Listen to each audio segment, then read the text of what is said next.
Engkanto, multo, tiktik, aswang.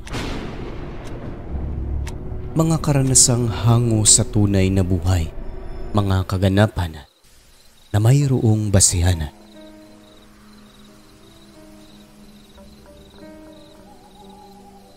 Magandang araw o gabi sa inyo, Sir Alex. Itago niyo na lang po ako sa pangalang Laling. Ibabahagi ko lang itong karanasan namin sa tiktik at aswang. Ito'y nangyari taong 1994 at 15 years old ako ng panahon na yon. Nakatira pa kami sa kabundukan ng Balakayo sa South Cotabato. Konti pa lang ang naninirahan doon at malalayo ang agwat ng mga kapitbahay. Napadpad kami sa lugar bunsod ng may kamag-anak ang aking nanay doon at isa pang dahilan ay malapit sa simbahan namin. Kung ikukumpara, mas okay ang lugar na yon kaysa sa dating tinitirhan. Dati, hindi ko pinaniniwalaan ang mga usaping aswang sapagkat akala ko panakot lamang ng mga matatanda noon sa mga batang katulad ko. Pero nagbago ang paniniwalang yon noong kami na mismo ng pamilya namin ang makaranas o ginagambala ng tiktik at aswang. Totoo pala sila at kasama nating namumuhay dito sa mundong ibabaw. Yung lugar namin ay elevated, tapos distansya ang agwat ng mga kapitbahay. Bundok kasi ito. Subalit meron naman po kaming isang kapitbahay na matatanaw lang ang kanilang tahanan. Bale nasa bababanda yung sa kanila, kami na may nasa itaas. Mga kalahating kilometro mula roon, yun yung pinakabaryo at medyo marami-rami ang mga nakatira roon. Doon kami pumupunta nila nanay kapag mayroong bibilhin sa tindahan. Dalawa pa lang kaming magkapatid noon, ako ang panganay at buntis naman si nanay sa ikatlo naming kapatid. Lingguhan kong uuwi si tatay kung kaya kami lang tatlo ng aking nanay at isang kapatid ang naiiwan at natutulog sa bahay tuwing gabi. Maliit lang yung bahay namin, sir. Nipa lang yung bubong na madali lang makakuha kung gusto mo nang palitan kasi maraming gumagawa nun doon at mura lang din ang bintahan. Isang araw, pumunta kami ni nanay sa tindahan kasama ang kapatid. Namili ng kung ano-ano at mga pagkain kasi yung nanay ko ay naglilihi rin. Habang namimili si nanay ng mga daing sa isang tindahan, may napansin akong matanda na may dalang basket at namimili rin. Isang matandang babae na panay tingin sa aming tatlo lalo na kay nanay. Matapos makapamili, ay agad na rin kaming naglakad pa uwi sa bahay namin. Napansin ko yung matanda na hindi bumibitaw ng tingin sa aking nanay. Makalipas ang ilang araw, linggo ng hapon na nandoon ang tatay namin sa bahay noon. Nakita ko ulit yung matanda na naglalako ng sari-saring pampaswerte raw at pangtaboy ng masasamang nilalang at enerhiya sa paligid. Huminto ito sa tapat ng bahay namin dahil nasa labas ang nanay ko noon nagwawalis. Pagkatapos, inalok niya ito ng mga paninda. "Eneng, baka gusto mong bumili ng mga pampaswerte. Tamang-tama, buntis ka. Meron akong pangtaboy sa mga aswang dito." Saad nito, naakala mo kilala niya ang aking nanay. Natawa lang si mama nun kasi alam mo naman kapag sinabing aswang, yun bang malayo sa katotohanan. Pero yung papa ko, nilapitan niya ang matanda at tinignan ang mga paninda. Marami, sari-sari ang nasa loob ng basket nito. May mga bato na ipapausok daw, pero ang nakapagpukaw sa atensyon ng aking itay ay ang mga garapang maliliit na may lamang ugat-ugata ng kahoy sa loob nito na nakababad sa langis. "Para saan ito, Nay?" Yan. Maganda yan dito sa bahay ninyo." "Anong gamit pala nito?" "Para sa aswang yan. Kapag may aswang, kukulo ang langis niyan sa loob." "Ganun ba? Magkano naman to?" "Mura lang yan, Dong. Bilhin mo na isa, bibigyan pa kita ng isa. Sige, kunin ko na itong isa. Sagot ni Papa sa matanda at ngumiti naman ito. Matapos nun ay nagpaalam na siya. Doon na nagsimulang maghati ang aking paniniwala tungkol sa aswang kasi narinig ko talaga ang sinabi nito na seryosong nagsasalita na aniya may aswang daw talaga lalo na kapag may buntis. Ayon kasi sa kanya, sa lugar daw nila dati may kapitbahay silang aswang. Kumukulo raw yung mga langis nila kapag kabibisita sa bahay nila yung taong sinasabing aswang. Kaya nasabi namin noon na totoo pala ang mga nilalang na ito. Sa isip-isip ko rin na sa edad ng matanda, imposible namang magsisinungaling pa. At masasabi mo rin talaga na sa pananalita pa lang nito, marami siyang karanasan tungkol sa aswang. Makalipas ang ilang araw, napapansin namin tuwing mag-aalas 10 na ng gabi, paakyat. Kung minsan, nagigising na lang kami sa ingay ng mga aso sa paligid, na dati ay hindi naman po nangyayari. Sa lahat ng magkakapitbahay, kami lang yung walang alagang aso noon. Bago lang din kasi kami sa lugar, siguro mga 1 buwan mahigit pa lang. Kahit malalayo, maririnig talaga ang ingay ng mga aso na akala mo nagsasagutan. Although naging hati na nga yung aking paniniwala nun sa aswang dahil sa matanda, ngunit nakakapanindig balahibo talaga sa tuwing aalulong na ang mga aso. Ang pangit pakinggan, lalo na yung sa kapitbahay naming pinakamalapit. Isa pa, yan ang madalas naririnig natin sa mga kwento na may nakikitang aswang daw o di kaya'y ligaw na kaluluwa kapag ka umaalulong na ang mga aso. Ngunit sa ilang araw naming pagsuri sa langis na binili ni Papa sa matanda, hindi naman po bumubula gaya ng sabi nito sa kanya. Kaya nang dahil doon sa isip-isip ko, normal lang ang mga aso na mag-ingay dahil nagkakaintindihan din sila. Isang gabi, mahimbing ang tulog naming 3 sa loob ng kwarto. Si Mama ay nakapwesto sa gilid ng dingding malapit sa bintana. Kami naman ng kapatid ko ay malapit sa pintuan. Si Mama kasi kapag makaramdam ng pagkaalinsangan, binubuksan niya ang bintana. Habang kami ay sama-samang natutulog sa iisang kwarto, wala si Papa no nasa trabaho. Pagpatak ng hating gabi ay nagising ako dahil narinig ko si Mama na nagsabing aray. Bumangon siya sa kanyang higaan at hawak-hawak niya ang kanyang tiyan. Tumayo ako at tinanong siya, "Nay, napano ka? Okay ka lang po?" Sumagot naman ng aking nanay at sinabi nga, "Oo anak, okay lang ako, wala ito." Sabi ni Mama habang hinihimas niya ang kanyang tiyan. Medyo nag-alala ako nun sir kasi akala ko ay manganganak na si nanay. Kami lang ang naiwan doon kaya mahihirapan talagang dalhin sa hospital kung sakali, lalo pat hating gabi yun. Tapos 15 anyos lang ako noon kaya hindi ko talaga alam kung ano ang gagawin. Pero lingid sa aking kaalaman, hindi pa niya kabuwanan noon.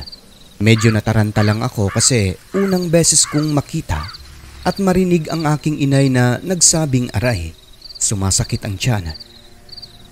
Habang hinihimas, inutusan niya akong kunin yung haplas niya o langis na pangbanyo sa kanyang tiyan. Nang magpahid na siya, ay medyo nawala naman daw yung sakit. Matapos noon, binuhay ko ang isa pang lampara sa kwarto upang lumiwanag at nang mabantayan si nanay. Ewan ko ba sir, matapos noon ay hindi na ako makatulog. Kung kaya, pinapakinggan ko na lang yung mga huni ng kuliglig sa palibot. Maya-maya pa, nagsimulang mag-ingay at umalulong ang mga aso. Mula sa baba, doon banda sa pinupuntahan namin ni nanay na tindahan hanggang makarating sa kapitbahay namin na pinakamalapit. Ilang sandali pa, may narinig akong huni ng tiktik sa di kalayuan. Malakas iyon at nanggagaling sa kapitbahay namin na matanda. Tila paikot-ikot sa ibabaw ng bahay nila at dumiretso ito sa amin tapos biglang tumahimik. Sinundan naman iyon ng malakas na pagaspas ng pakpak na parang nagmumula sa isang malaking ibon. Tipong nasa ibabaw lang ng aming bubong at doon naman nagpaikot-ikot ng ilang beses bago naglaho. Ayun, sumagi sa aking isipan ang mga kwentong aswang na dati ay hindi ko pinaniniwalaan. Naalala ko ang langis na binili ni tatay kaya tumayo ako at tinignan ito sa lagayan ni mama sa maliit na mesa sa aming kwarto. Hindi naman kumukulo sa aking pag-oobserba kaya sabi ko hindi aswang ang aking narinig sa labas.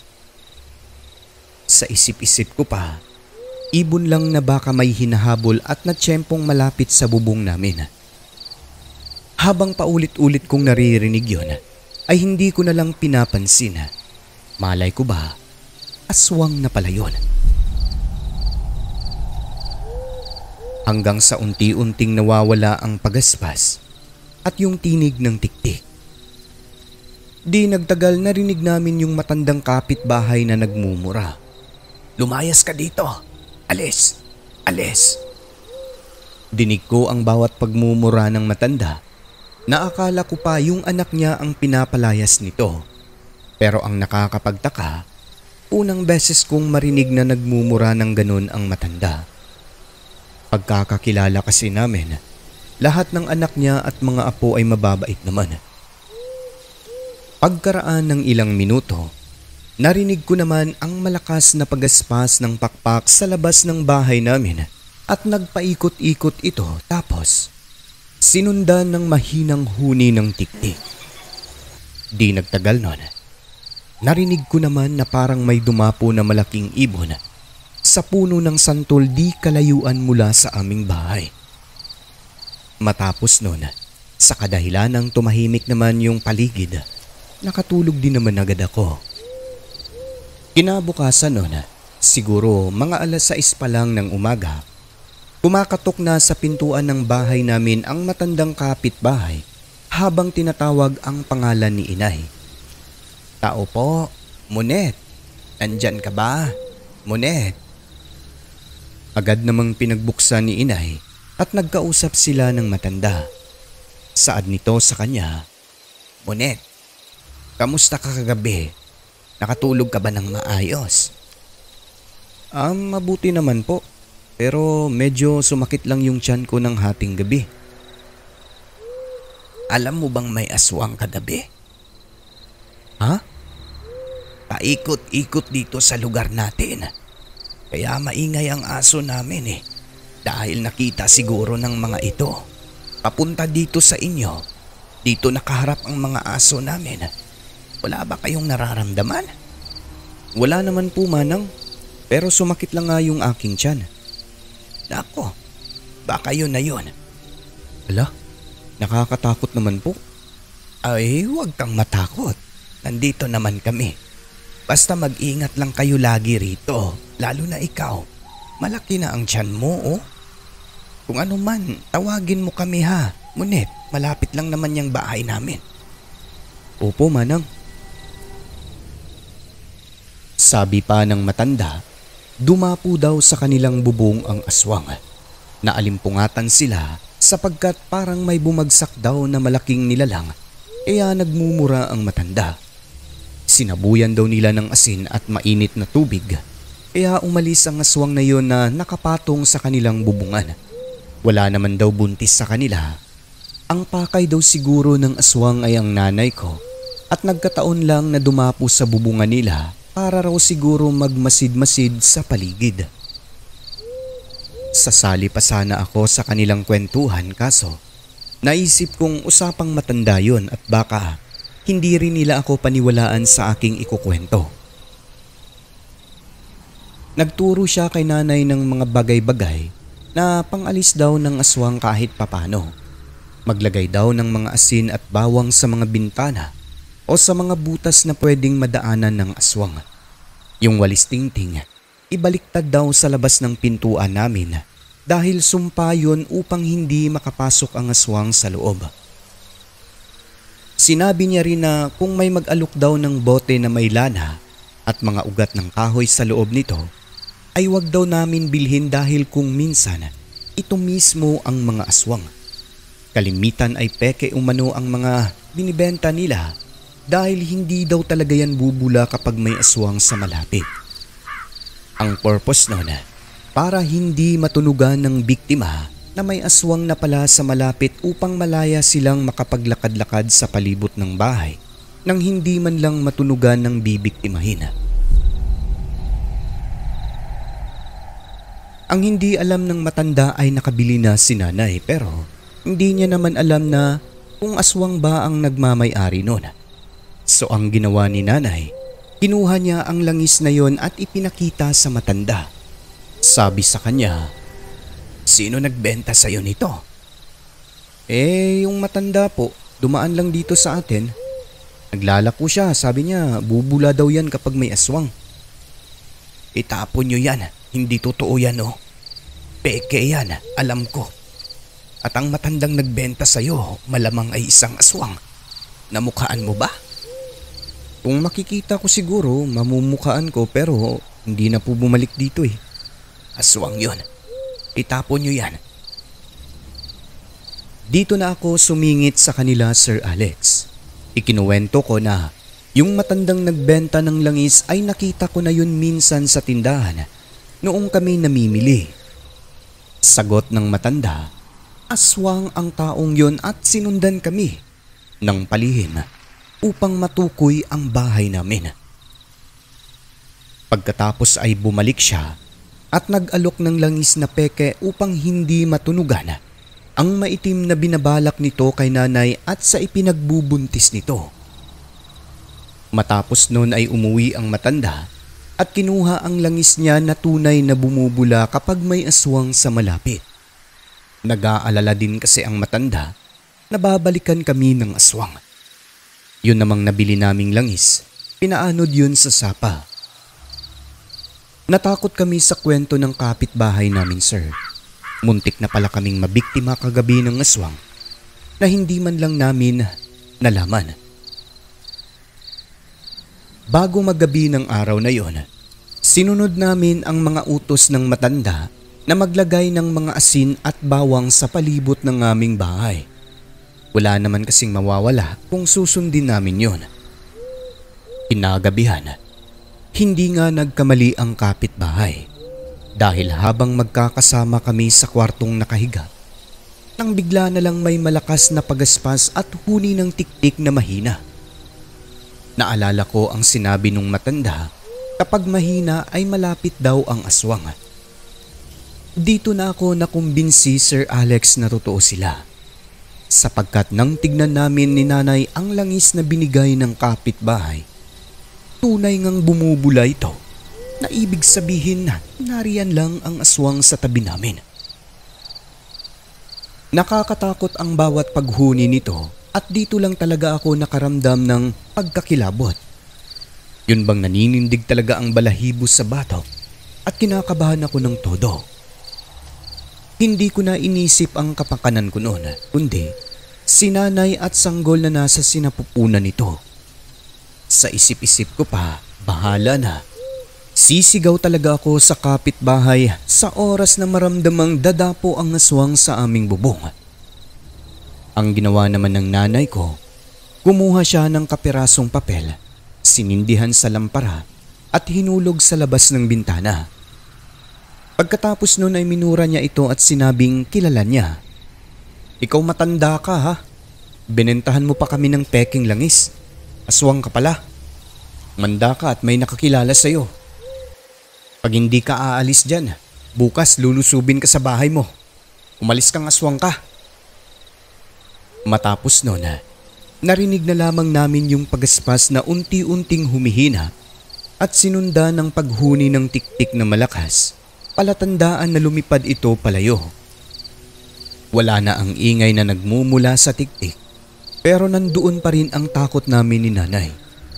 Di nagtagala, dumating ang matandang kapitbahay namin, sir, kasama ang mga anak nitong lalaki at mga aso. Nag-alala sila sapagkat narinig nila ang malakas na huni ng tiktik at aswang sa bahay namin. Kahit malayo, dinig daw talaga nila kaya agad silang nagpunta na may dalang kanya-kanyang pangdepensa. May mga dala silang matutulis na bagay na siniksik sa mga bintana ng aming bahay.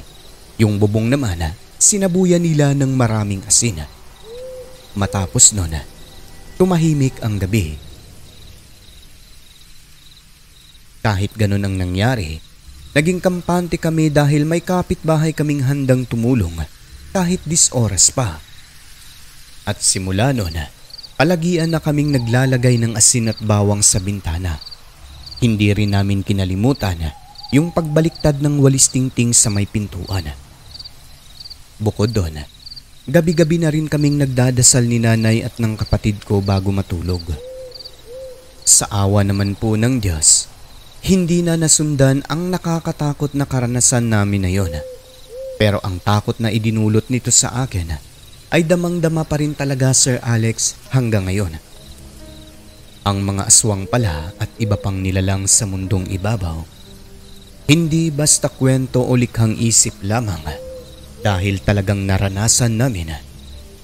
Kaya nasabing totoo sila.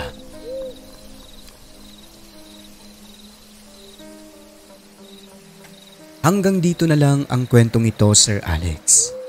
Marami pa po akong ibabahagi pero sa susunod na lang po ang iba. Hanggang sa muli. Laleng ng South Cotabato.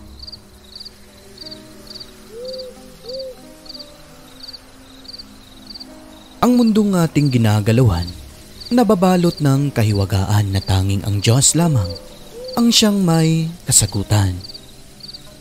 Ako po si Alex at ito ang Southern Mindanao Creepy Experience.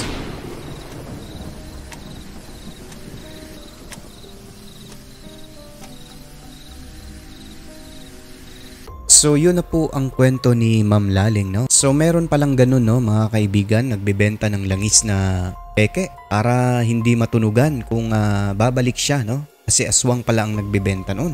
Pero ang maganda sa kwentong ito, yung kapitbahay nila ay talaga namang handang tumulong sa kanila, kaya kahit papano ay naibsan yung takot ng mag-ina, no? Dapat kapag tahimik ang lugar at buntis ay laging mag-iingat po para hindi tayo basta-basta malapitan ng mga aswang. At ngayon ay madako na po tayo sa ating membership shoutouts, no? Binabati natin unang-una, pinakamatagal, Christine Olzon na 44 months member na, Luis Elmido 20 months, kay Jim Samilia 25 months member na, Jonizel Alviola 21, kay Jeffrey Bunyad 19 months, Esmeralda Jucares 8 months, kay Rosary Jayarante 2 months member na, kay Elsie De Acosta 41, Ramonita Verdugo 1 month member, Darlene Cabatuan 45, kay Samantha Cruz na 1 month na, kay Susan Dorn 1 month na rin po, kay Mike na 26 months member na, Rancid Horror Stories magma 1 month na rin to, no? Nabubulo na naman si Akez. Kay Rose Kim na 11 months member, Al Fernando bago pa lang, no? Kay Cheng's Channel 11 months, Liam 1 month member na. Last but not the least, bagong rejoin si Totski na taga North Cotabato, Story Hikes of Totski, 30 months member na. Ayan, maraming salamat po mga kaibigan sa walang sawang pagtangkilik sa ating programa. Mula noon hanggang ngayon, nandidiyan pa rin kayo. At syempre sa mga commentators natin, last update, no? Babatiin natin silang lahat mga kaibigan ko. Unang-una, first commentator natin, Anika Mishka. Thank you po sa no skipping ads. Pangalawa kay Ramonita Verdugo. Pangatlo kay Nimwell Joshua Magdaong, kay Jennifer Zabala, no? Kay Hazel Fiesta, Tiger Lily, kay Rose Ulalia, kay John Dre Faye Mergilia. Ayan, ang haba, no skipping ads, thank you po. Kay Mary Asilar, kay Leslie, kay Rayukin, kay Bayot na Rakista Vlogs, Christy Harm ng Germany, Rexy Abergaz, kay Zoraida Long Champs, kay Jen Liam, no? Kay Arlene Cools Besa, kay Heidi Gregorio, Jonathan Barba, last but not the least, kay JP Alejandro. At sa lahat ng mga silent listener ay welcome po kayo sa channel natin. Pumasok na po kayo at i-hit ang subscribe button. Siyempre, huwag niyo hong kalimutan ang notification bell upang updated kayo sa mga bagot nakakasabik nating mga kwento. Muli po mga kaibigan, maraming salamat po sa mga suporta nyo. Huwag kalimutang tumawag sa taas. I love you.